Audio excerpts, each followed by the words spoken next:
Hi everyone. Today we will be discussing another integrated approach to medicine question. And topic for today's question is dengue fever. As you know, dengue is infectious disease which is caused by a virus which is a dengue virus, and it is transmitted by, we all know, it is a mosquito borne disease. It is transmitted by Aedes aegypti mosquito. So, coming to the question, a 27-year-old female came to OPD with the complaints of fever, generalized muscle and joint pain for past 3 days. She also complains of nausea but no vomiting. No history of similar complaints in past. She has recently traveled to Southeast Asia for work. She received all recommended vaccine prior to traveling. Her temperature is 40 degrees Celsius or 104 degree Fahrenheit. Respiratory rate is 15 per minute. Pulse is 107 per minute and BP is 98 oblique 78 mm of Hg. Physical examination shows gingival, mild gingival bleeding and a petechial rash over the trunk.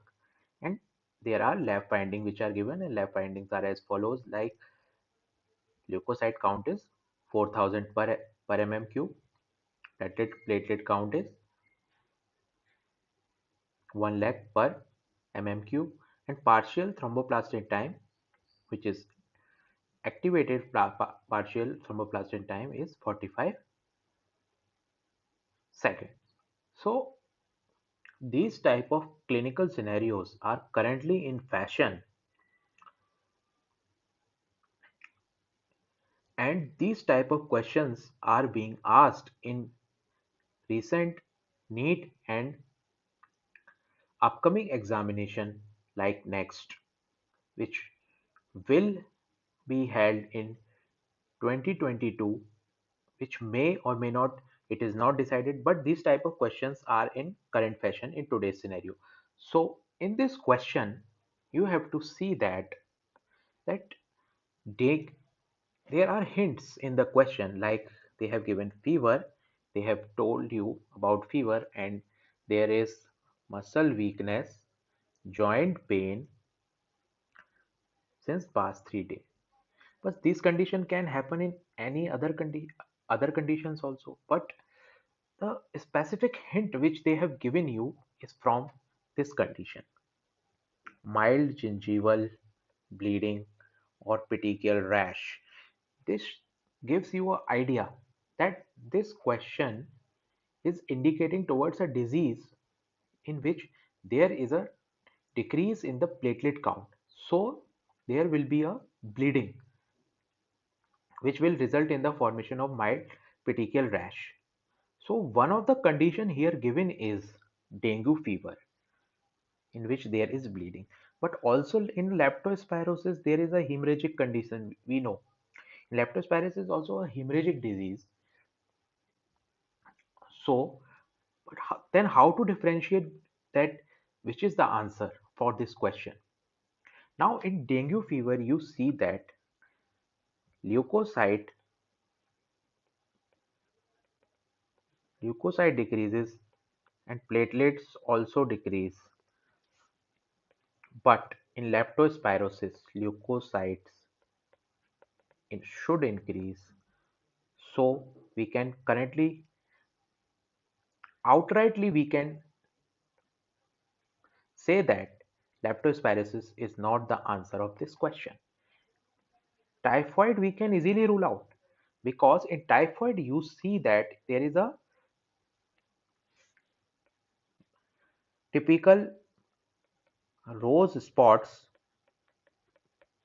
which are seen, which are maculopapular rash,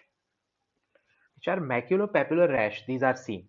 And ebola is a very fast moving, a very rapid progressive disease. It is very rapid progressive disease because the from since onset within 3 to 5 days it progresses to the very critical condition, which result in the very critical condition in the patient, which can be also a life threatening situation for the patient.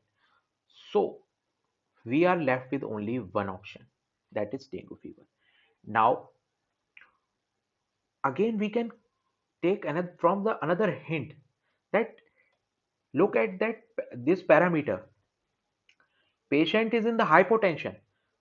So the this patient is might be going towards or landing in hemorrhagic shock, because in dengue you know that due to the decrease in the platelets and all this scenario which is happening there will be a decrease per increased permeability of the blood vessels, and fluids try to escape in the third space.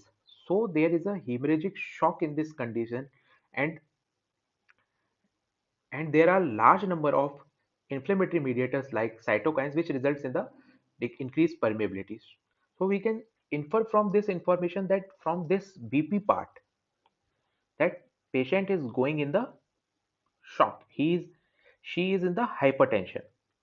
Also respiratory rate is less and pulse rate is high. Pulse rate, there is tachycardia, there is bradypnea, and also high grade fever. So it is telling us about that patient is going towards a hemorrhagic shock condition. And also another hint is given. Look here, partial thromboplastin time. This APTT normal value we know that it is from 35. So it tells about there is some problem in the intrinsic coagulation pathway. So ultimately it is telling us that there will be some problem in the coagulation disorder, coagulative type of disorder it is. So there is mild gingival bleeding and petechial rash. So ultimately all these things help us to diagnose the question, this help us to reach towards the diagnosis, and and final answer to this question is dengue fever. So these type of questions are currently in fashion,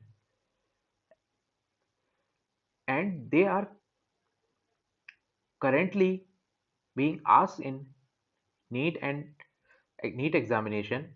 And these in this question examiner try to give you a history. This question is very not very difficult question, but while seeing the length of the question sometimes it's become very difficult to answer in the exam because we have a limited time. So try to practice this type of question. I will be sharing many more questions on my like this question, many more questions on my channel. So I request you to like this video, subscribe my channel, and also share among your friends all those who are preparing for NEET, or all those who will be appearing in future in postgraduate examination in India. Thank you so much.